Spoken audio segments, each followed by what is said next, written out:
వైఎస్ఆర్సీపీ నేతలపై చంద్రబాబు సర్కార్ కక్ష సాధింపు చర్యలు కొనసాగుతూనే ఉన్నాయి. కూటమి కుట్రలతో చంచల్గూడ జైల్లో ఉన్న వైఎస్ఆర్సీపీ ఏలూరు పార్లమెంటు ఇన్ఛార్జ్ కారుమూరి సునీల్ను మాజీ మంత్రి అంబటి రాంబాబు, మాజీ ఎమ్మెల్యే కరణం ధర్మశ్రీ, పలువురు ముఖ్య నేతలు పరామర్శించారు. కూటమి పాలనలో ఆంధ్రప్రదేశ్లో ప్రజాస్వామ్యం పూర్తిగా కూనియైందని మండిపడ్డారు అంబటి రాంబాబు. కూటమి అక్రమ కేసులు, బెదిరింపులకు భయపడే ప్రసక్తే లేదంటున్న మాజీ మంత్రి అంబటి రాంబాబుతో మా ప్రతినిధి రవిచంద్ర ఫేస్ టు ఫేస్.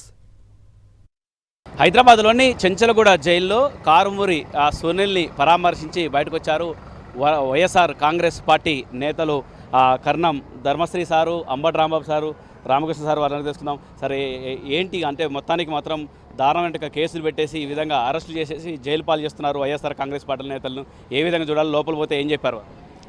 ఇది కేవలం రాజకీయ కక్షతో బీసీలను అనగదొక్కాలనే ఉద్దేశంతో బీసీలకి ప్రాధాన్యత ఇస్తూ సునీల్ యాక్టివ్గా వెస్ట్ గోదావరి, ఈస్ట్ గోదావరిలో ఉన్నటువంటి వాళ్ళందరితో ఓ ప్రత్యేకమైనటువంటి మీటింగ్లు పెడుతున్నాడని చెప్పి ఎక్కడ దొరుకుతాడు, ఎక్కడ నొక్కాలి అనే ఉద్దేశంతో ఆలోచించే చంద్రబాబు నాయుడు కావాలని, ఇది కేవలం రాజకీయ పరంగా వైఎస్ఆర్సీపీకి ఎవరైతే మద్దతు ఇస్తున్నారో వాళ్ళు ఆ రోజు యాక్టివ్గా ఉన్నటువంటి వాళ్ళందరినీ కూడా ఏదో రకంగా కేసులు బనాయిస్తూ చేయడంలో భాగంగా రాజకీయ కుట్రతోటే ఈరోజు సునీల్ని, కారుమూరి సునీల్ని వాళ్ళ నాన్నగారు మంత్రిగా చేస్తున్నారు.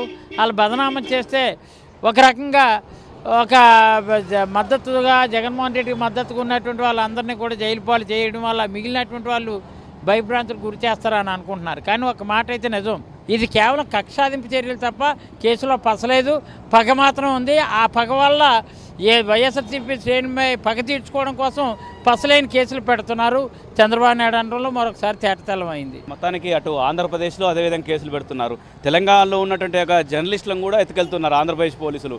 ఎట్లా చూడాలంటే భయభ్రాంతులకు ఒక విధంగా చూస్తే పక్క రాష్ట్రంలో ఏం జరుగుతుందని ఇక్కడ ఉన్నటువంటి జర్నలిస్టులకు మాకే భయం. యాటిట్యూడ్ ఆఫ్ ది గవర్నమెంట్ ఏదో ఒక విధంగా సోషల్ మీడియాలో, యూట్యూబుల్లో యాక్టివ్గా ఉన్నటువంటి విలేకరులను ఇబ్బంది పెట్టి గొంతు నొక్కేయాలనుకుంటున్నారు.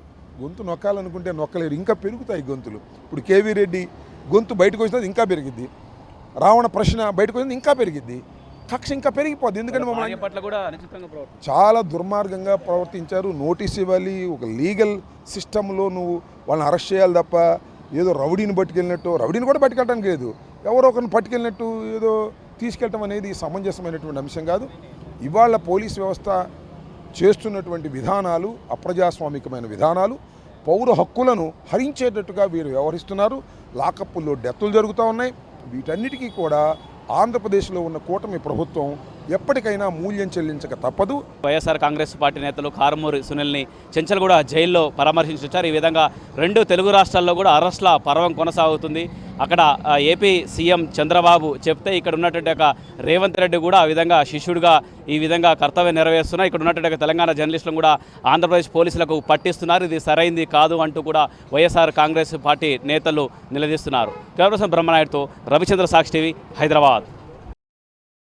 మరిన్ని అప్డేట్స్ కోసం ఛానల్ను సబ్స్క్రైబ్ చేయండి. నోటిఫికేషన్స్ కోసం బెల్ ఐకాన్ పై క్లిక్ చేయండి.